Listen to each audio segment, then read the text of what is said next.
This podcast includes explicit language, lewd jokes, and content that some listeners may find offensive or inappropriate. The comedian featured in this episode pushes boundaries and engages in humour that may not be suitable for all audiences. Listener discretion is advised. If you are sensitive to explicit content or uncomfortable with risque humour, we recommend excising caution or choosing an alternative episode that aligns with your preferences. Axons Unleashed.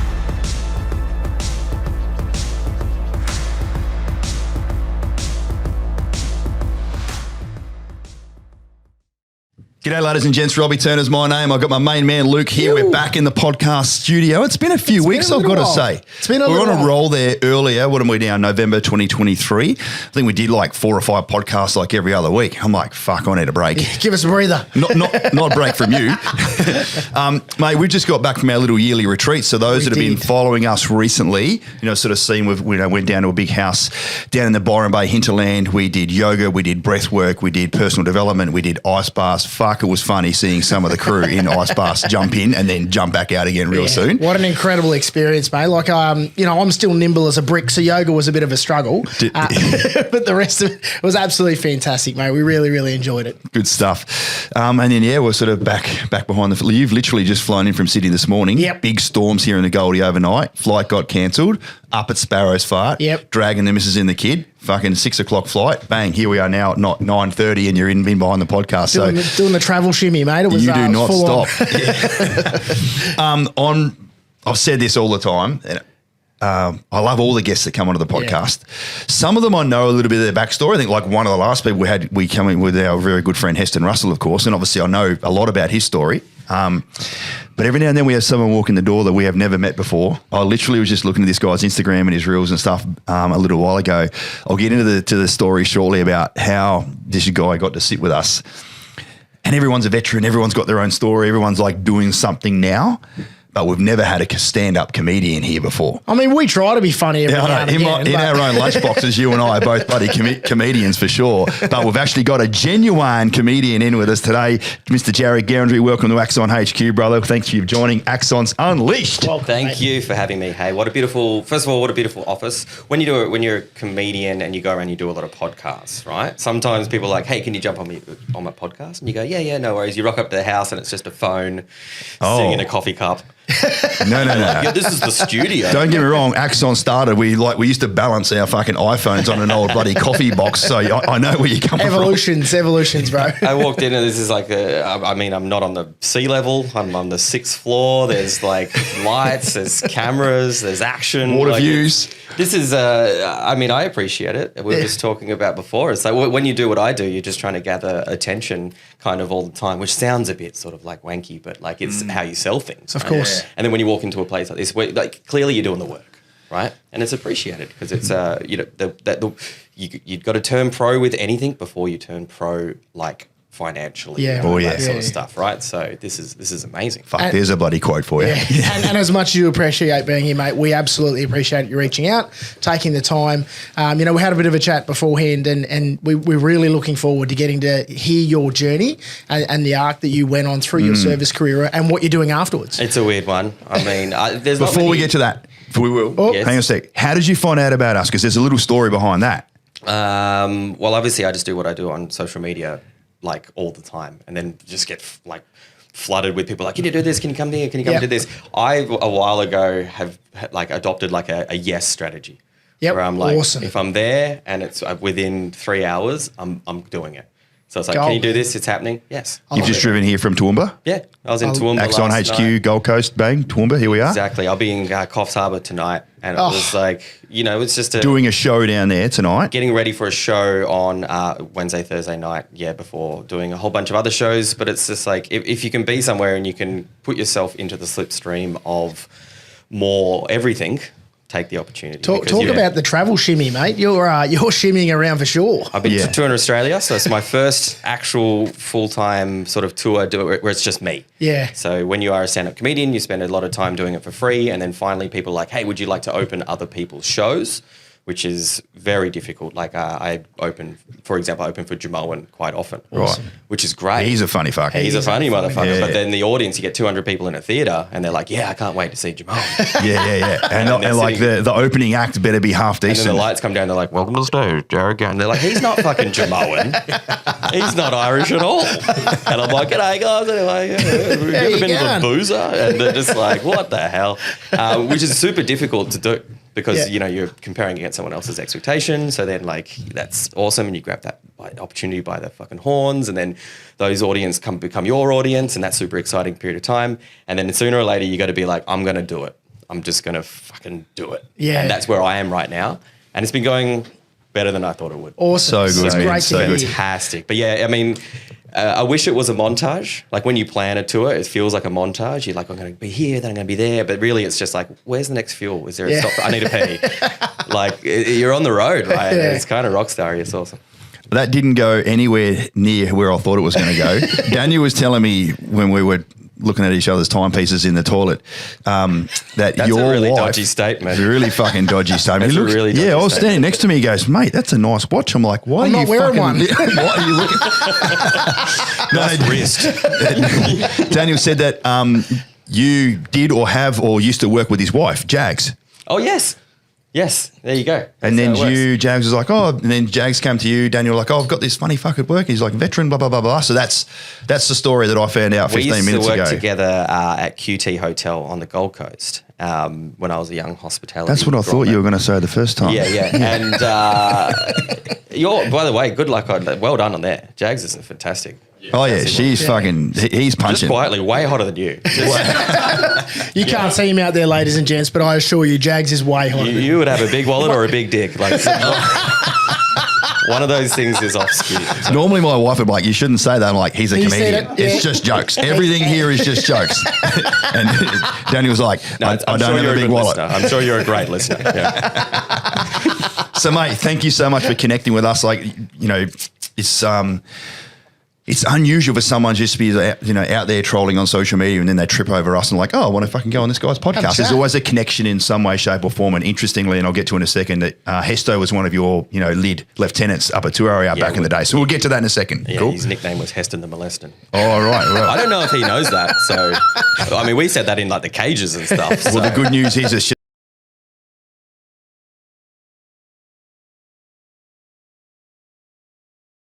bringing. Why'd you join the military? Take us on the journey. Perth, Western Australia, Perth boy, still kind of, I wouldn't say, I've been on a nomad for so long. I don't know if anywhere kind of feels like home, but I left when I was 18. I'm 37. And what year was that?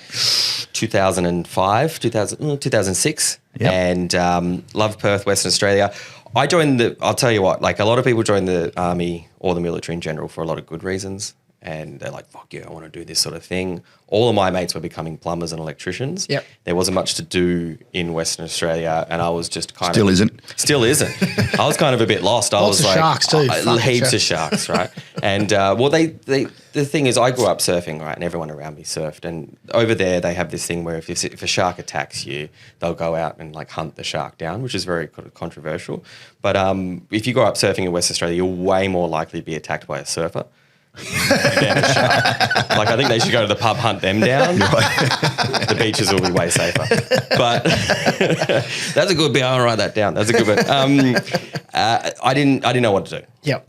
This is no word of a lie. I went to the city of Perth to meet my mum for lunch. I was kind of bumming around. I took a year off from school. You finished school a little bit earlier in Western Australia. Shows too. And It's a time zone difference. yeah.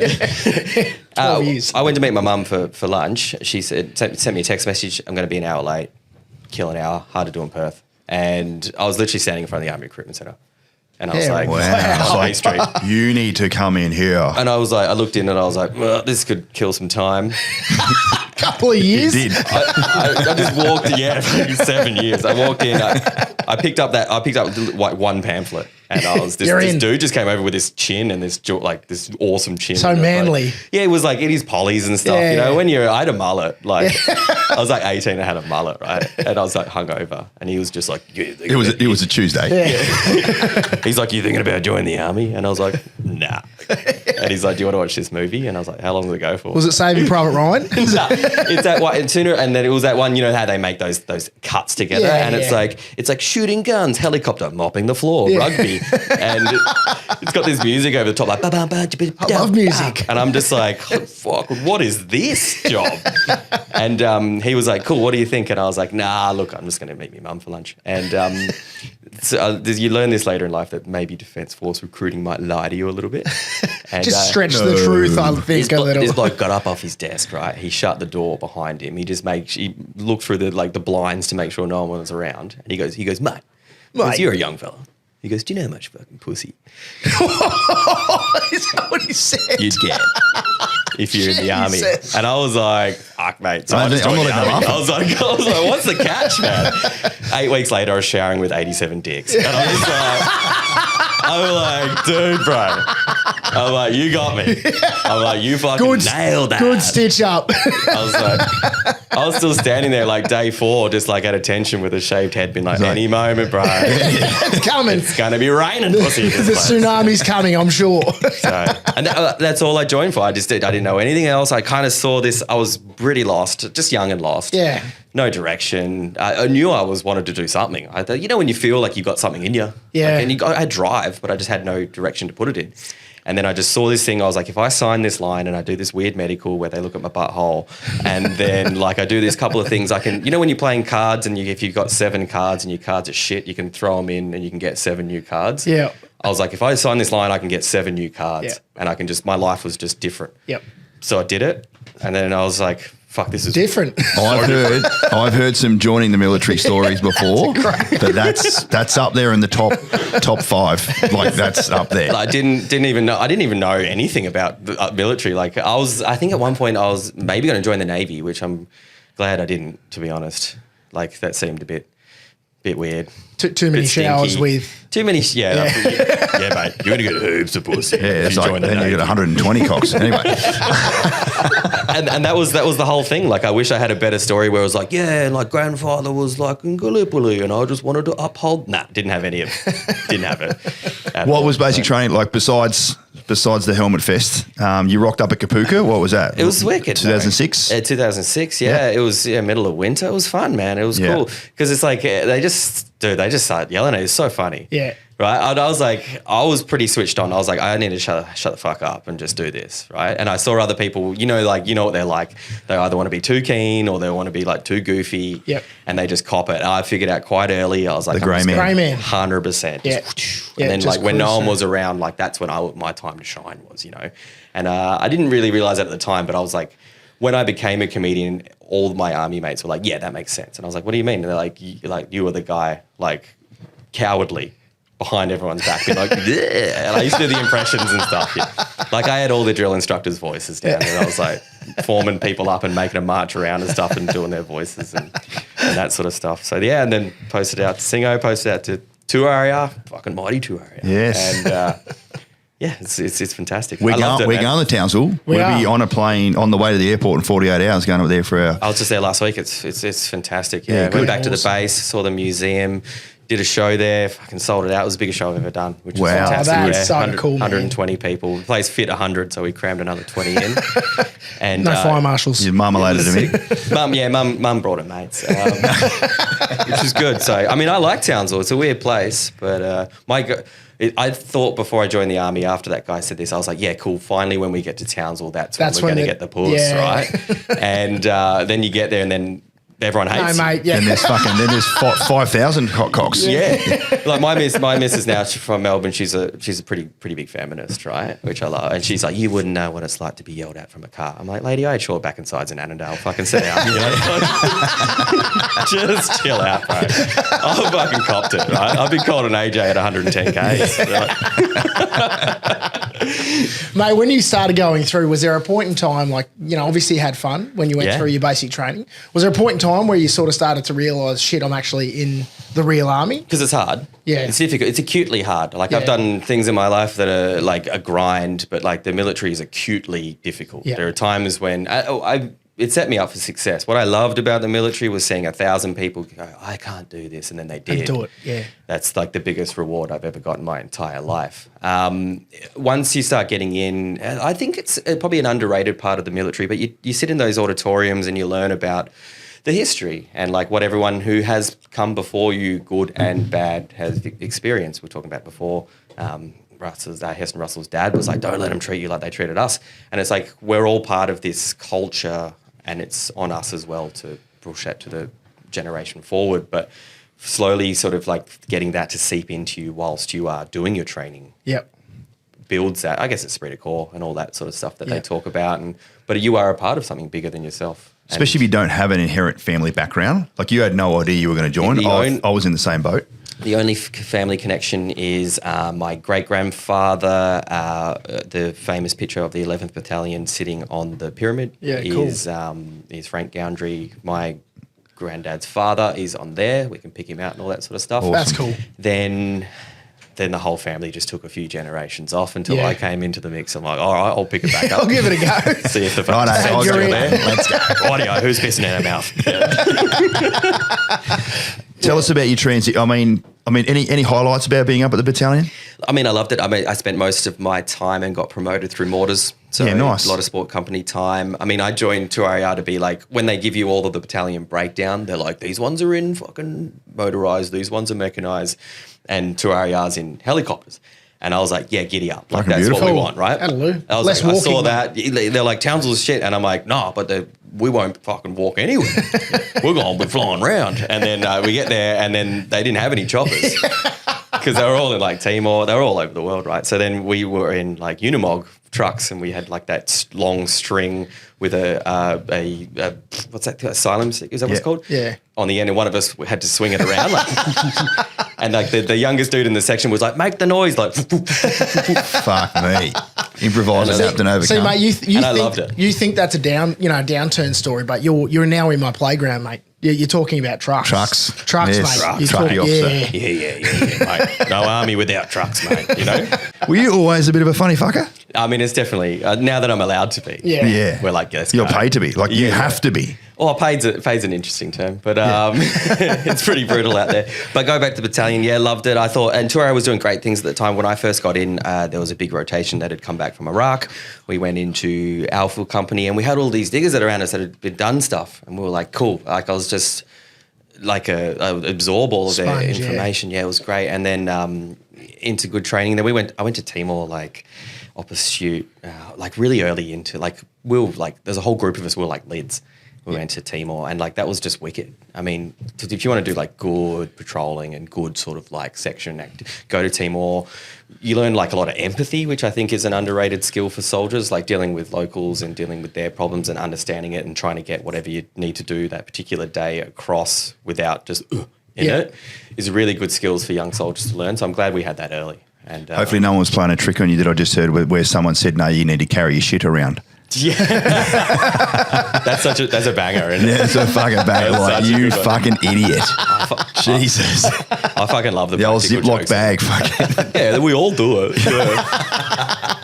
And that's it's such a fun, because you are so close together. Like you boys know what it's like. Yeah. You got to keep it fucking. I mean, it's boring sometimes. Yeah. Civilians don't understand. They're like, "What was the army like?" And it's like we sat down a lot. 10 to 15% exciting shit, and then the rest of it is waiting. And it's like, who can have the craziest, darkest humour stories? Yeah, it really is. Maybe if it's 10% true, then that's okay as well. Fine. And we don't mind that it's not true sometimes. You're like, because sometimes 3 people would have seen one incident, and then you got to tell everyone else, like, no, you tell it. Yeah. Who tells it better? He tells it way better. He tells it less true. Did you develop your skills? Like, obviously you said, you've had a bit of a comedy streak in you your whole life. Do you think that army exposure in that time period that you're in there, do you think that added value to who you are now as a comic? Oh, definitely. Like, see, when you're sitting in a puddle and you're on a sentry duty, like even just like, when you do your sort of like sleep deprivation and all that sort of stuff, there's times like even when you're overseas and you're like, come on, like when you're overseas, like 85% of it is just in an FOB, right? Yeah. And you just got to like keep everyone up in spirits. And then like some people's lives are just collapsing around them. They go overseas and they're like, my missus is gone with the kids and stuff. Like that happens all the time. It does. And it puts Still like does. that fear in other people. like fear is like, it's when you talk about fear, the word phobia comes from the Greek god of Phobos, which was like, they used to talk about it on the battlefield, like is people would fight with these spears, and then whoever Phobos took, which was like the people would break and rout. That's who won. The other people won. As soon as like Phobos took over. And when you are overseas and doing all sort of stuff and things are happening to other people, it starts putting in the seeds of doubt of everyone else. So I think like the funnier you can be helps that along. And then if you're not feeling great too, just chuck it out on everyone else, man. It's the best medicine, man. It really is. Like when everything else is turning to shit and you can look to the bloke to the left of you and to the right of you, your peers, and you can have a laugh with them, it really can change your perspective on what's occurring in that space, and refill your cup. Even if it's for a short period of time, it refills your cup and resets you and gives you the ability to just crack on. And also it's like to be able to take it back. I mean, the military is brutal. I mean, if you get one bad haircut, you're like, you're done. 2 weeks of stuff. Shit cuts. Nice haircut, you fucking idiot. If you don't have thick skin, you're fucked, especially in an arms corps, and especially if there's no... Thick skin's quite important in life. Like I think everyone should have more thick skin because life's hard and it always will be, and challenges come and you need to have...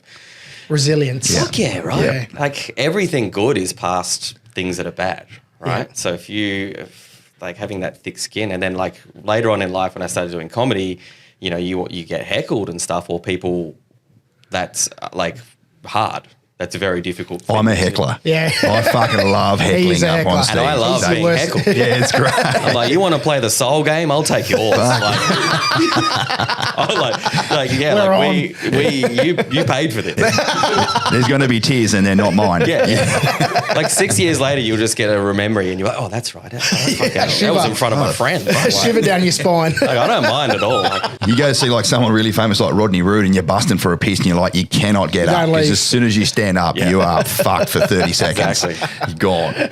So you did 7 years in the military? 7 years, yeah. What was the tipping point, Jarryd, where you're like, you know what, this is not for me anymore? The awards are good there, aren't they? They are good. Or were you looking at the fucking whiskey? I was looking at the hottest corn chips in the world. But fuck. If you want to just pivot a little bit towards the Axon Property Group Best Real Estate Consulting 2021 award, we can do that. Don't worry about it. We can do that. Just don't let me talk about the chips. And whiskey. I think I got everything I wanted out of it. Yeah. I was never going to be a lifer. I'd seen what some lifers looked like and I didn't think that was for me. And like I loved it and I appreciated it and I thought it was an amazing job and I'm super grateful that I ever had the opportunity to do it. But there was more for me past whatever that was. And, you can't change the military. The military, you just can't change it. You can't, mate. And it shouldn't be changed. Otherwise, like, what is it? Like, it's like howling at the moon, expecting it to howl back. It's not going to happen. Yeah. So I was coming up to, look, I probably would have been posted out on some form of like, go back to a training establishment. In a couple of years' time, I wanted to not make that call then. I wanted to make it on my own terms. Yep. Like I'd achieved everything I wanted to. I had amazing friends. I'd been overseas. I felt I was competent. But then I was also going, well, there must be more after this, and I don't want to be doing that at 40. Yep. So it was time to go. It's awesome, man. That it sounds like we've got a saying when people are transitioning out. Obviously, we speak to a lot of veterans and stuff. It's plan towards something, not away from something. So when you're leaving the military, it can't be the case of I just need to get out of that. It needs to be the case of righto, what's next, and plan. There's no happiness there. Yeah, okay? Exactly.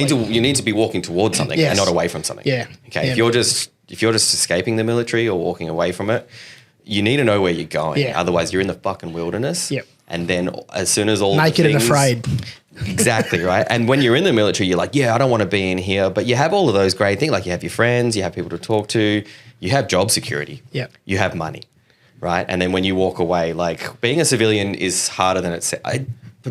Other civilians don't understand how difficult it is to be a civilian when you have never done it through those formative years of that you really learn everything you need to do. And you need to go towards something, otherwise you'll get lost. Yep. And then once the friends go away, because obviously it's hard to catch up with people, there's job security and all that sort of stuff, then you're in the shit emotionally and mentally. Do you know what's interesting? I've never classified myself as a civilian. Oh, really? I'm a veteran. Yeah, nice. You identify? Yeah. I'm a non-binary veteran. Yeah. If you're in America, your fucking pronouns will be oorah. Yeah, something like that. But no, it's interesting you say that. You classify. You said civilian a couple of times. I'm like, I'm not a fucking civilian. Because I went the other way. See, I left the military. I didn't even really speak about it. I was just like, not from a bitter point. I was just like, yeah, cool. What's next? So what did you do when you first got out there? So what year we're talking about now? So 2012. Yep. Discharged 2012. So in between my time, this is the weird side story of my sort of story is I just said the same thing twice. That's fine. And I was passionate about cooking. So I heard you say chef before. So in my spare time, I was like I had tweezers and shit making like I was like, whoa, like, and the boys used to come around my place and I'd be like, no, I'll cook you dinner, like, let's go, like, barbecue, fucking whack, whack, whack. And I was doing all this like stuff. And then when I guess there's like 6 to 8 months where you're like, I think I will get out, and then you finally do it. I was like, well, surely life just means you do what you're passionate about. I was like, it seemed so clear to me. Yep. And I was like, well, I'm just going to go do that thing because I love it. I mean, surely, like, find something you love, you'll never work a day in your life, right? I was like, it seems so easy. So I got out and I did that, which was very hard because I had to, one, take a big pay cut. Yep. And then two, go into like a brand new sort of, I had to make my own path. Did that, and then I was very fortunate. So essentially when you're a cook, I'll try and wrap this up very quickly, but you either do an apprenticeship or you go, which is 4 years long, and you go to TAFE 1 day a week, or you go to a culinary school, which is you go to school every single day for about 9 to 10 months, and then you come out qualified. You got to pay for that up front. If you do an apprenticeship, you get paid whilst you do it. I had some money from the military. I was like, boom, this is my investment into my future. Let's go, and came out. And then at the end of that, I went into a competition, and I was very fortunate enough to be in this competition, which was the top 30 sort of apprentices in Australia. I came sort of top 5 in that, and then I got a job offer in Melbourne at like a two-hatted sort of top 10 restaurant. Awesome. And I thought, fuck yeah, well, let's giddy up, let's do this. I was like, if you want to be, like, it was like the SF of cooking. And I never had SF in me. Like, I was just wasn't a bad soldier. I was far from good, but I was just right down the middle, but like reliable. Yep. And then this came across. You can peel the fuck out of carrots. You peel the fuck out of carrots, bro. Or fucking peeled carrots. You went to a culinary school. I was just thinking, when you said that, I'm like, he's never fucking peeled a spud in his life. That's fucking culinary school. You're fucking, if you're like a year 1 fucking apprentice, you're like, Nick, oh, fucking not again. Well, that's all right. Wash it off. No one will see. I got to bypass all that. That's what I mean. And then I got into this competition, which got me a good job in a good place where like usually you have to you work for like 3 days for free just to get an interview into this place. Fuck, they've got that stitched up, don't they? Yeah, this is pre sort of George Columbaris days where the whole industry was pretty bad, and got in there, and it was like I thought the army was hard. And then I got into this thing and I was like, oh, wow, this is hard like every minute for like 12 hours a day. Drill instructor in the kitchen. Well, the kitchen is so fucking similar to the army. Yep. And you wear a uniform, you make sure it looks nice, everyone's got tattoos, there's less knives, like it's fucking the same thing. But there's a little internal rank structure though. Everyone's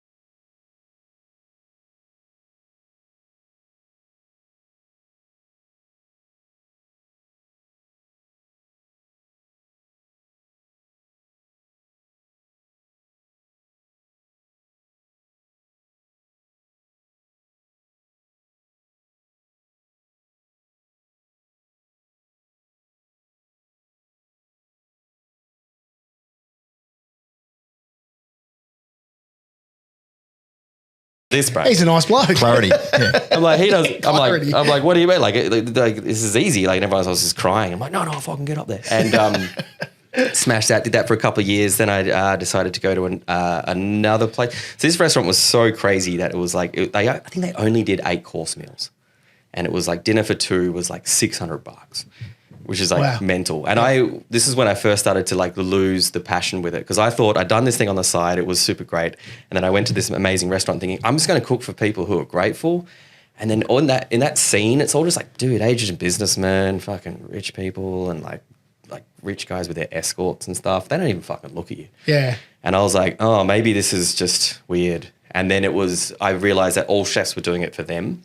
Yeah. Their ego on a chef is insane. Like, it's all about them. And it's all about how you look with each other. They're all in competition with one another. Everyone's doing bag. Like, it's just totally like drug abuse and fucking boozing. That's all you do. Like, we were fucking whipping coke, like, just to feel awake. Yeah. And is that because you're working so many hours, or it's just ingrained in the culture? I mean, it's hard when everyone else is around. Yeah. And but I would work 6 days a week. We would go to work at 9 a.m. and work till 1 o'clock the next morning. Oof. And then come back to work at 9 a.m. Yeah, wow. and that's a lot. But that was like, it was such an honor to be at this restaurant. Yeah. You know, they were like, if people were leaving, which happened all the time. By the time I started at this restaurant, by the time I left, the whole crew had swapped rotated, over. Yeah. And that's just what they do. Like, it's just, they're off to the next place, or they want to find out new things. And it was really crazy. And so I ended up going from that, and I was like, I'm starting to lose a bit of passion with this. So I went to another restaurant that was like casual dining and doing this really fun stuff. And I was like, cool, I'm going to do this. And I've worked my way up to being like the head chef there, which was really a great challenge. Very You good. get to learn the business side of all of the things there. I did that in 4 years, which was pretty incredible. I was proud of myself, and I thought, all I want to do is I want this restaurant to be in the Good Food Guide. That was like the thing. If you were in Melbourne and you're in the Good Food Guide, you've crushed it. You made it. And then one year, Good Food Guide comes out. Boom, we're in there. And do you know what I felt? Nothing. Wow. And I went, holy shit, I fucked up. I said, I put all my eggs in this basket and it's just fucking collapsed. Because everyone wants to be on Everest, man, but you got to like climbing, right? Why didn't you feel something? I think I was too wrapped up on the treadmill of like, I was like, this is what you got to find out about life. It's like, if you think that your happiness is built in something that you can just have once and then you can like lean on that, you're wrong. Yeah.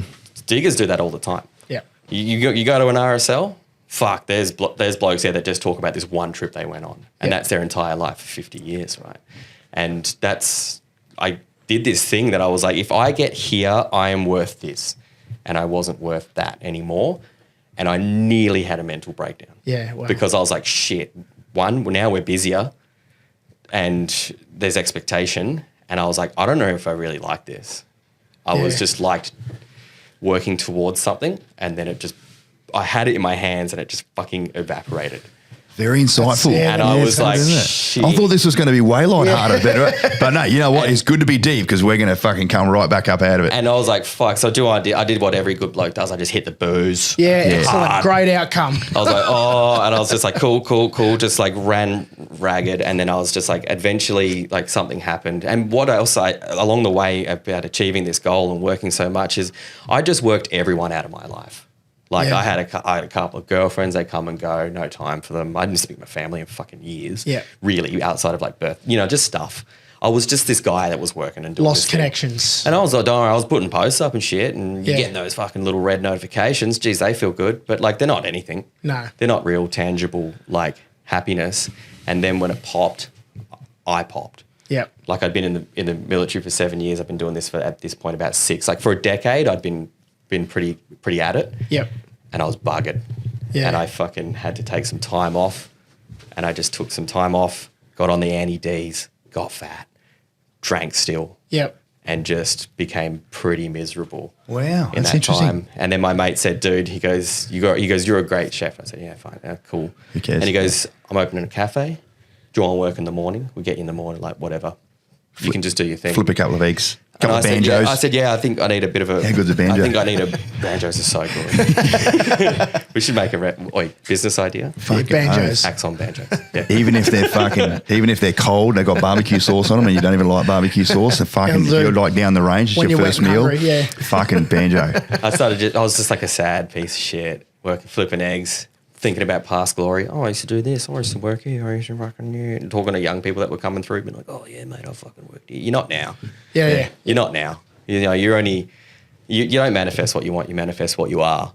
And right then I was not great. Yeah. And I was fucking pumping fucking anti-Ds in there, doing nothing, getting man tits. It was sick, right?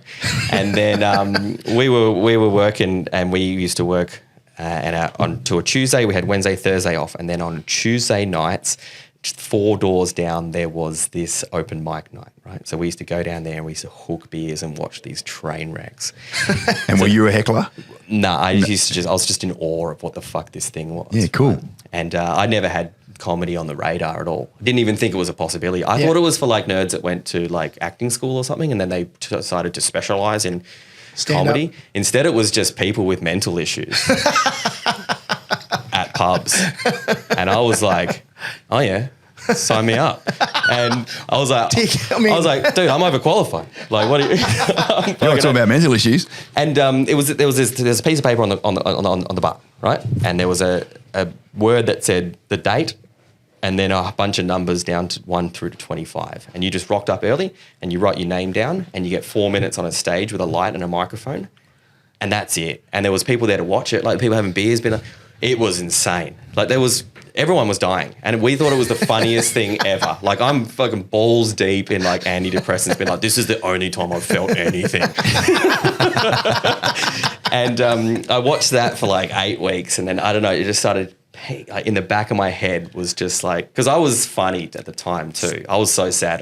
You want to see someone who's funny find someone who's sad. Look at Robin Williams. Yeah. Dude, the saddest guy in the world, man. He's the funniest bloke that ever existed, yeah. right? I was like that. So I was at work just being like, blah, blah, blah, blah, blah. Everyone's like, he's doing great. Nah, I'm screaming in the inside. And then I don't know what happened. And after about 8 weeks, I looked at this fucking train wreck and I was just like, I'm going to do that. I reckon that looks insane. And I've always been a bit of adrenaline junkie. And Army was like, that's what appealed to me. I saw the video of the helicopter. I was like, yeah, we're on there. I saw chefing and I was like, chefing is high amazing. tempo, yeah. Yeah, it's great. When you are doing a service and it's just all fucking when you all align, it's like a band playing and you just all in tune. Like it's so good. I love being in a restaurant where they can see the restaurant just humming at that fucking pace. Just know I love now, watching it. Just know when you watch it now, I'm going to ruin it forever. Just know that most of them are drunk. That's not ruin it. Oh, no. Good. Makes it more exciting. Great. Yeah. Let's see what we get. And then one day, I don't know what happened, but I got that bit of paper and I went fucking boom, Jarryd Goundrey. And I was like, what am I doing? And then like I'm like 12 deep or whatever. MC, who's just some failed comedian, like just comes up and he's like, all right, next guy is Darren, and it's like, all right. And then I went up there and I hit, I don't know, like the light's bright, bro, and the eyes. You're the only person in the room facing a different direction. Yeah. And I'm like, hi, and just fucking bombed so hard. Dude, I didn't have anything to say. I was like, I'm going to do this thing. I'm fucking hilarious all the time. Yeah. And I was like, I don't have anything to say. And then I was talking to some comedians after the show who'd been on, and they were talking about their jokes and how they went. And I was like, jokes, I've got to get some of them. Like, that sounds important. So what did you talk about though? How did you feel the first 4 minutes? I was talking about people that came into our restaurant, and then later on in life, as I became a fully fledged comedian, I was like, oh fuck, they didn't have any context about what I was talking about. And then I was like, all right, so the next week I was like, but in that bomb, which was so intense, by the way, oh my Lord, it's so bad. Yeah, Kieran, one of the guys here, talks about his experience too. He said there's no other feeling like dropping a joke that you think is going to be hilarious and just fucking silence. Dude, It's question number 2. What was your biggest bomb on stage? We just covered off on that one. There's more. I'll get to that one in a second. Oh, that's not the biggest one. That was the first one. But because I was so fucking balls deep in anti-Ds, like I was actually had this bomb and I was like, whoa, like I couldn't get to sleep that night. I was like, what the hell was that entire thing? And I just went, I'm going to spend this next week just trying to figure this out. I'm like, whatever this feeling is, like surely I'm going to try it again. Went back week 2 and I was like, just bombed again, just almost identical. And I was like, damn it. And then I was like, all right, 3rd week, I'm like, I'm going to give this a go. I don't really have anything to lose in my life. Like it's going pretty poorly.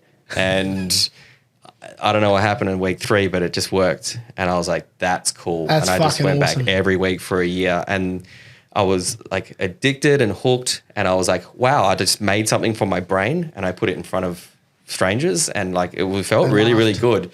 And within 3 months, I was off antidepressants. Good on you. Yeah. Wow. And I stopped drinking.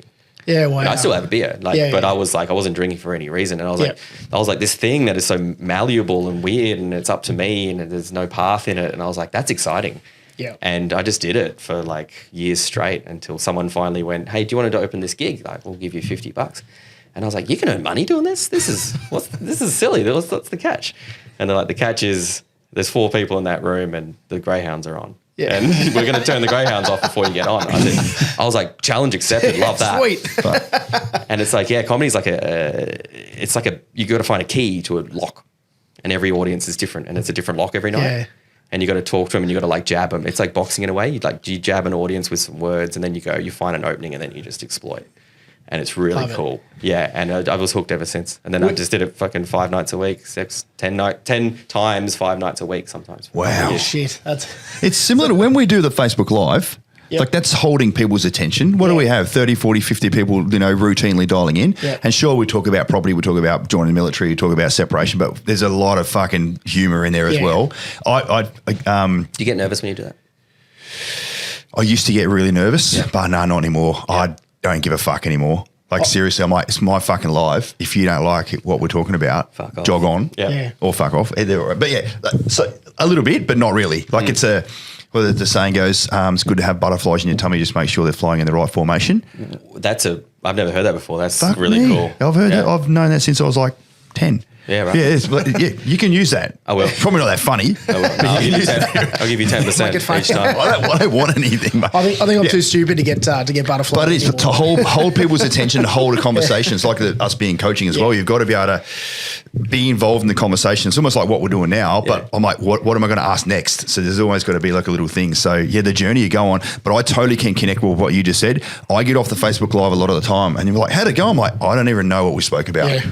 It's a fucking blur. Well, but that means you're in flow state as well though. Exactly. And what I like about doing something that you really like is it's free energy. Yeah. Like you must get off these lives and you're just pumped, right? Oh, and you yeah. just It's the like best. you got to pay good money from a fucking junkie in Southport to feel like that. You know what I mean? Like it's and it's for free. Like doing something you like for people that you want them to feel Help good them. about. Yeah, man. Yeah. Is pretty good feeling. The rest of the crew that we've invited to come on a bunch of times, they're like, sometimes they're fucking necking a couple of wines beforehand, so especially the come with the girls. I'm like, you don't need to do this, you're going to love it. And they're like really nervous at first. They get off, they're like, that was fucking awesome. So I fully So understand good, right? how. Yeah. It's like podcasts as well. Like it gives you a buzz. It does, Yeah. man. Yeah, it really does. And you like learning and growing and finding out things about yourself and pushing yourself to whatever the next level is in which you didn't even know the level was there Yeah. is one of the greatest. But this is things not on earth. live though. When you're live, like live TV is live Yeah. TV. You can't.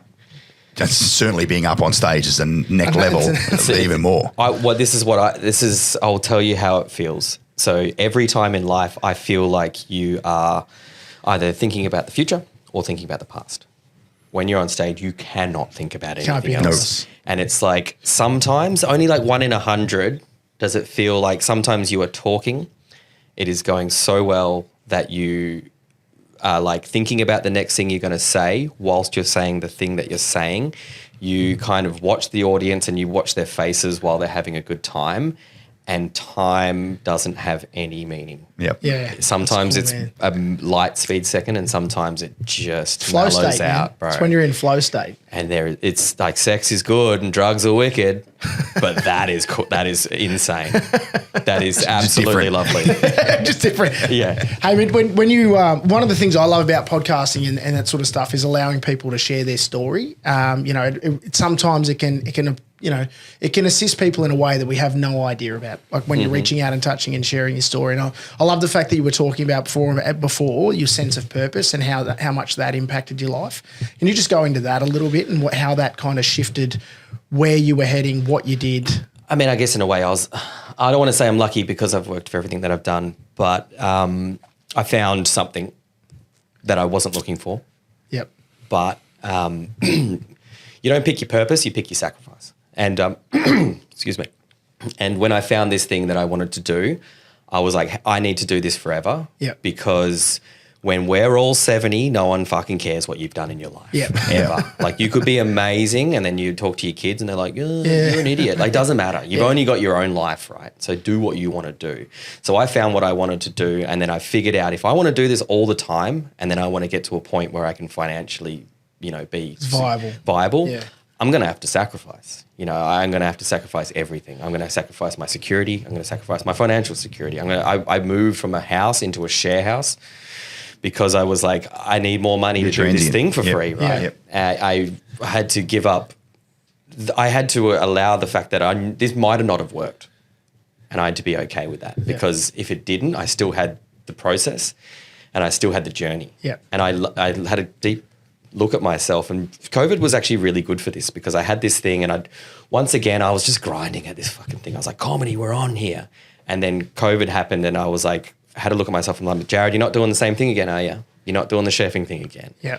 And I had that time and I genuinely really missed doing what I did. And I was like, okay, now I'm never, ever going to do what I don't want ever again. Yeah, that's and awesome. If that means I have to sacrifice the things that other people will generally write as success, nice cars, nice places, you got an investment property, fucking boom, boom, boom, boom. Like when I first said to my family, for example, my family were real very successful. I said, I'm going to do this thing. They said, are you sure you know what you're doing? And I said, yep. And I was very fortunate. They said, no worries, man, what do you need? And I said, I just don't need anything. I just want you to just look after me if I'm tired. Yeah. And they said, you got that. And they said, do you want some money? My family said, do you want some money? They said, when your brother started his electrical company, we offered him some money. Yep. We said, we're going to give the same thing to you. And I said, I don't. Just make Yet.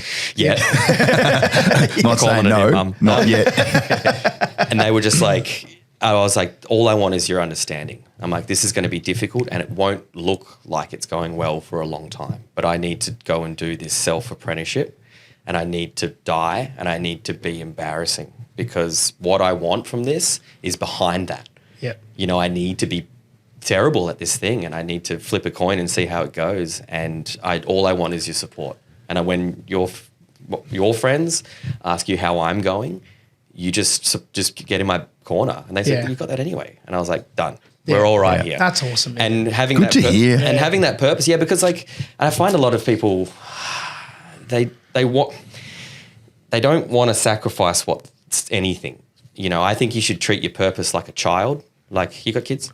Yeah. Yeah. If your kids wanted to go to a better school, they wanted to go to school camp, they wanted to do, what would you do? You'd make it happen, right? Do that with your dream. Do that with your purpose, right? Treat it like a kid and be like, well, maybe we don't go out for dinner as much anymore because I need to put some money into this child. They want to go to Japan and fucking do whatever the school wants, right? Like, treat your passion like your kid because it's going to grow up and mature and then it's going to look after you when you're older, right? Which is your purpose in life and how you can feel proud about the things you've achieved. Tell me, I'm interested about the topics that you cover. Like, what's your genre? Well, is it the time in the military? The military thing was sort of weirdly, I never thought that was going to happen. And now that I make online content, so I'll cover it briefly because I talk a lot about my family, talk a lot about society, talk a lot about technology, right? That's kind of like my main thing, right? So at the moment I do this really big bit about like dogs have got mental health issues. That wasn't around when I was younger, right? Dogs used to fuck your leg. Now we know, now you're like, you can't fuck your leg. And now they're like, well, I've got anxiety. So like, what do you want, right? So I talk about like just societal things and I just kind of push that through.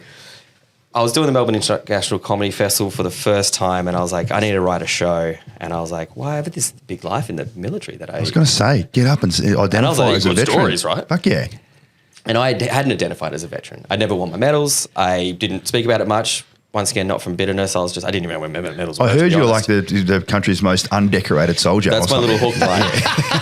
I think Australia's least decorated. Least decorated.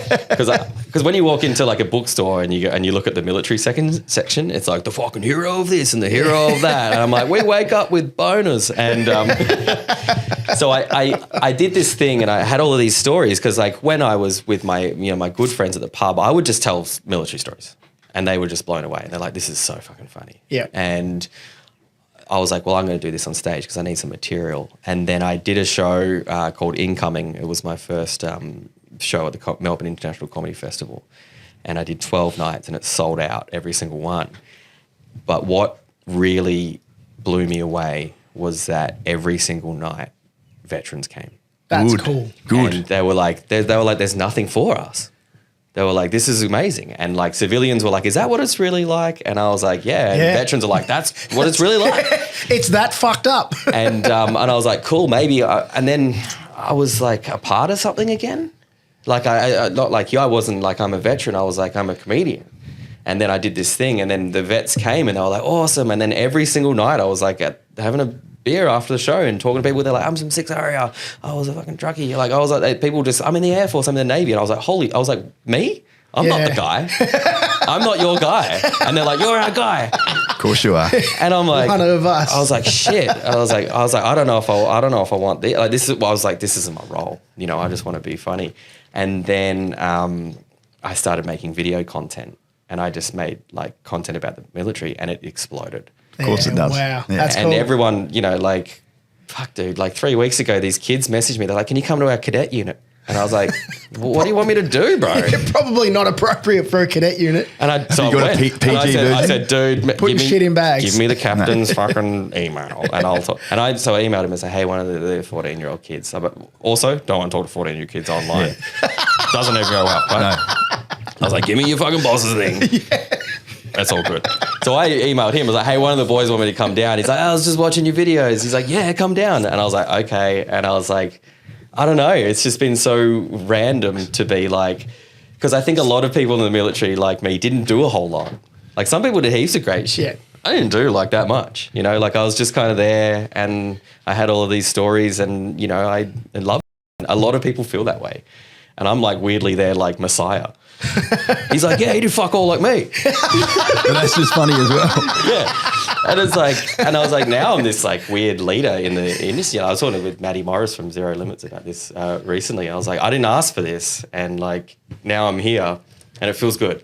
Yeah. It feels nice to be a part of a community that I didn't think I was a part of, and an active member. Yeah. It's really nice. I guess that speaks to the connection, right? Like when you've got that shared experience when you're going through your career, whether it's for, you know, 3 years, 4 years, 15, 20 years, whatever that's like, you've got a shared experience with a whole bunch of people that you've never met.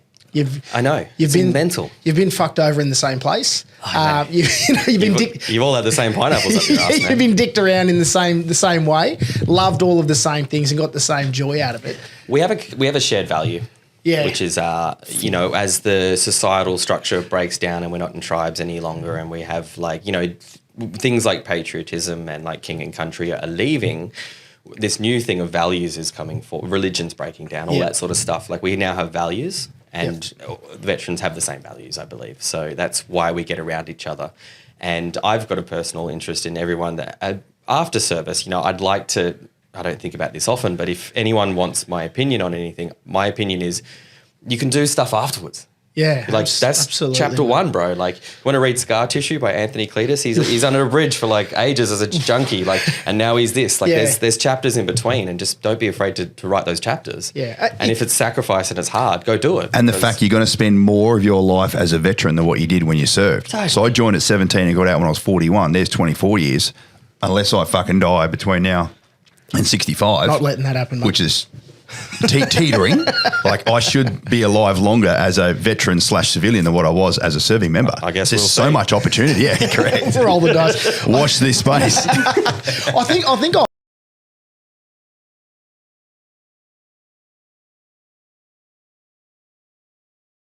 it makes up such a large part of your life and your family's life, and you sacrifice so much to be in that place. Once you transition, if you don't find your next role, your next journey, or your next part of your journey in life, I think it's very, very easy to just meander through, become that pisshead, become that. Well, the army gives you everything on a platter too. It does. I mean, this is where you need to be, and this is what you need to wear, and this is what we're going to do. Yeah. The civilian world doesn't do that. They're like, it's up to you. Yeah. You just got to like self-manage, and like myself at the moment, I'm like a small business. I'm the product, and I'm the manager, and I'm the promoter, and I'm the HR guy when it goes poorly. Do you have to have chats with Interestingly, yourself? I'm the HR guy here. You can imagine how that goes. I'm like, dude, you shouldn't have called that lady a fucking cunt last night. You know, like that wasn't good for business. You know, I mean, the audience liked it, but I'm like, got to self-regulate yourself, right? And the army didn't teach me any of that. Yeah. So I have to check in now, and it's okay to be afraid. Like getting out's hard. It and, is. I mean, just fail, right? Yeah. fuck, you don't get over the wall the first time. Fuck, You don't try again. You don't lose, you learn, mate. Yeah.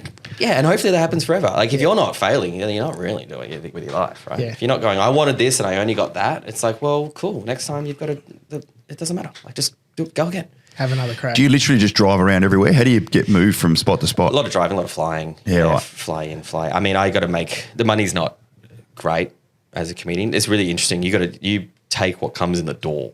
Yeah, right. So I'm like, I'm going to do this show, and 10 people However might come, or fucking- 120 people Yeah, might come. right. Yeah. And you take it. So my financial security is like crazy. And The you only- just got to back yourself and hold the line. The only stability you've got in your financial security is you'll be there next week. I'll be there. Doing something. I'll be there, man. Yeah. It doesn't Making it matter. happen. Yeah. Well, like, because if I don't, then like don't whinge about the thing you didn't get down the line. Yeah, man. You can't whinge about the work you never did. Yep. Like, because everybody wants to go like, why aren't I in a theatre? Because you bailed out when you had that 20-seater and fucking 18 people came or whatever. Like, Yeah. do you know what I mean? Like, just fail. Yeah. Because when you're failing, guess what? You're fucking succeeding. Yeah. And Yeah, it's that's just keep cool, going man. I forwards, love it. man. It's so cool. If I could wave a magic wand and like fast forward like 5 to 10 years, What's tell me happening? your status. Like what's your standing? Where are you? Who are you? Do you know, I mean, this is going to sound a bit weird and philosophical, but I just want to keep enjoying it because I got to where, I mean, for every 1,000 people that write that name down at that bar, one of them gets to where I am. Yeah. That's interesting. That's just what it is. It's that hard, and it's like an attrition, and if you can push through, you get the results. Test of commitment. Exactly. So, and I got that. I can make a living now. It's okay. Enough, yeah. It's pretty good. Yeah. You know, and I have these people that message me and say, thank you for this. And that's rewarding. I like that. I didn't think that was ever going to be a thing, and I like it. In 5 years' time, I would just like to keep feeling that way because that's the thing that got me to where I am now. If I double what I'm doing now, triple what I'm doing now, like I'll be talking to you about where I need to put the money, right? Like honestly, like I haven't paid off. I did this for free for 4 years, and I haven't paid off that investment yet of my time. Yep. In fact, sometimes I flew to another city I paid money to do comedy. Yeah. And now I'm getting paid for it. So I still need to, I'm not ahead, if that makes sense, but I can make a comfortable living. Yeah, and if good. I can just grow that out to a point where then I can start giving it to the people in my life that I care about. And if someone that I care about says, I'm struggling right now, and I go, what do you need? It's gone. That's all I could ever ask for in life. You are very good at that. Yeah. Who? You. What do you mean? You're fucking very. Do you want to talk about care and generosity and just a willingness to just bend over back for someone? This fucking guy here is way miles ahead to me. I don't think there's much after life. I'm kind of weirdly like that. Yeah, when it's done, it's done. I think so. Yeah, That's me just too. my opinion. Me too. So I think between now and whenever it's finished, if you can be happy, Yep. you are very successful. Yeah, man. You are way more successful than most people. Some people in life, this happens all the time. They just get a job and then they get a family, then they get some kids and they're trapped. And they don't know what they want to do, but they know they want to be a good person. So they just keep doing something they don't want to be a good person. That's their trade-off, right? And then they get old and then they get forgotten about. Right? Living a life of quiet desperation. Exactly, right? Oof, hello. Fucking Plato over here. Don't use that as far as you bloody material. I got a body like Plato, mate. That's about it. Got a lot on your Plato. And so I just want to, look, I don't have any metrics for it. I mean, I can pay my bills and be happy. Survive, yeah. I just want to keep doing that. If I can bring this, I think the high tide raises all ships. So if I can just keep the thing raising up, and then The rising tide lifts all boats, yeah. Yeah, and it's like at the moment, like I get people messaging me at the moment, just being like, I've got this new product, like the camo toilet roll. You heard that new product coming out? The guy that runs Graveyard designs skulls that you put your berets on and stuff. Yes, So they're he's awesome. a new toilet paper product, and he's like, we're selling toilet paper. It's like, who gives a crap? But 50% of profits go to veterans. Yeah. Yeah, wow. He messaged me. He's like, "Hey, you interested?" And I said, "Yeah, dude. Let's do something. Let's just if people are watching me for something, let's all do this together, right? We're going to help each other out, Yeah. right? I'm nothing without, and this is the reverse engineering of it at all. I'm part of this community. I didn't think I was, but I'm nothing without it now. They've allowed me to have the most rewarding life possible because I spoke about things that they mean something to them. Yeah, I can definitely relate to that. man. So we just help each other out, and I think. What's the topics that get the most laughs? Is it talking about Basic training is a good one. basic training? Is a good one. Because the civilians like that. And so a very common occurrence is what happens now is I'll get a message on TikTok or Instagram, and it's from a 25-year-old sort of guy or girl, and they go, "Hey, my dad was in. I just showed him your videos," because they don't use the thing, right? Laughing his head off. I said, "We've just bought 4 tickets. Mum, Dad, and the kid. We're all coming." Fucking awesome. But Dad's the only one that was in. Yeah. So then I'm like talking about base taking, all those like funny little like punishments and all that sort of stuff, the things that we know about, and then they're just loving it. Yeah. And then the most rewarding thing is the daughter or the son comes up to me afterwards and goes, "Thanks so much." He hasn't been out in ages. Yeah. Haven't heard my dad laugh like that for a long time. I get that all the time, and I don't think I'll ever get. I'm getting a little goose. See that? I can. He's literally got goosebumps. He's got goosebumps. Yeah, it's because it means something to them, right? And they love the basic training. They love I talk about East Timor a little bit. I got this good story about taking Viagra in East Timor.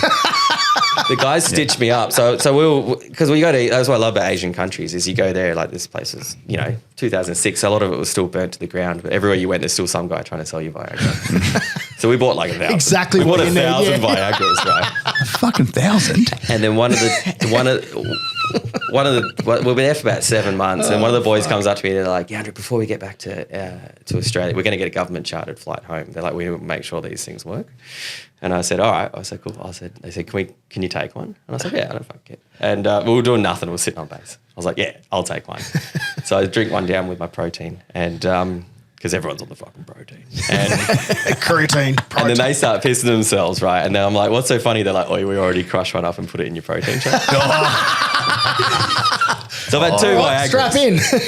So I've had 2 Viagras. What's funny is what I'm going to do with it afterwards. And I'm like, "Oh, you buggers." And then we didn't do a lot the whole time, but then the only time ever we were on QRF, which we never got called out for anything.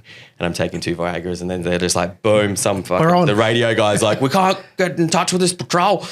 And I'm like, "Fuck." So I'm like, all my gear on in a car, vibrating my arsehole. I'm like, "No." Driving, Stop. Driving past the women with no shirts on, and I'm like, "Duh." And then we get out there, and like nothing's happened. One of these guys' radios have broken, and then like this local's just sitting there with like a herd of pigs, and then I can just see him looking at me, and I'm just like real hard. I just got a boner, and I was just like, I'm looking at you going, "Don't do it, mate." War's tough, boys. And Anyone got any lipstick? And I just tell like stories like that, and people are just like, "Is that true?" I put a few more. There's a few. I told you the true version there. I put a few detours on the long way. Like it wasn't a goat, because then you'd be the ultimate goat fucker. Even if you.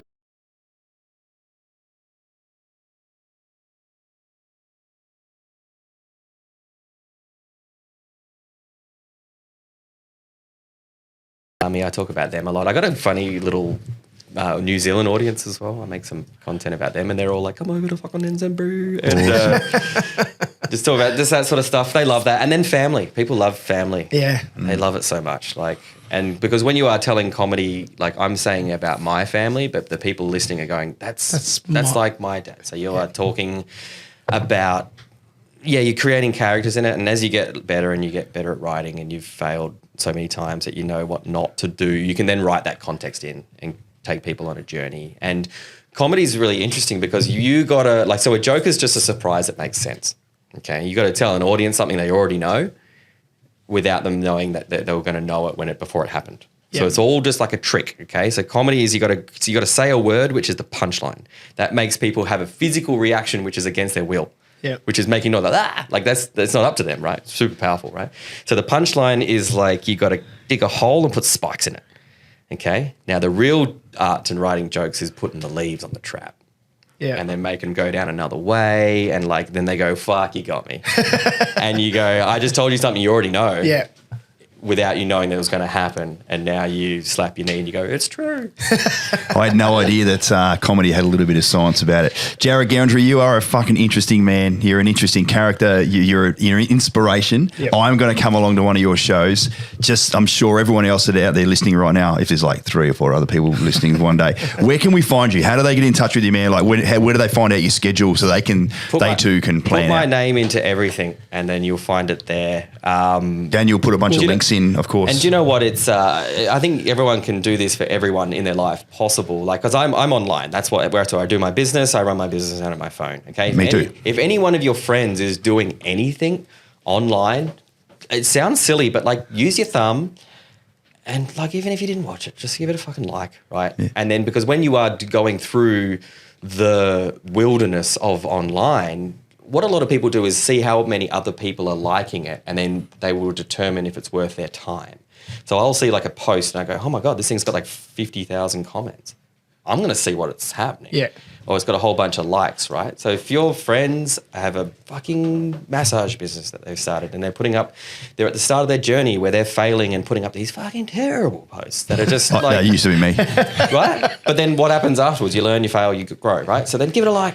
It doesn't cost you anything. It's the freest thing you can do, is just to support people online, because that's how it works. And then that brings more people onto the thing. So.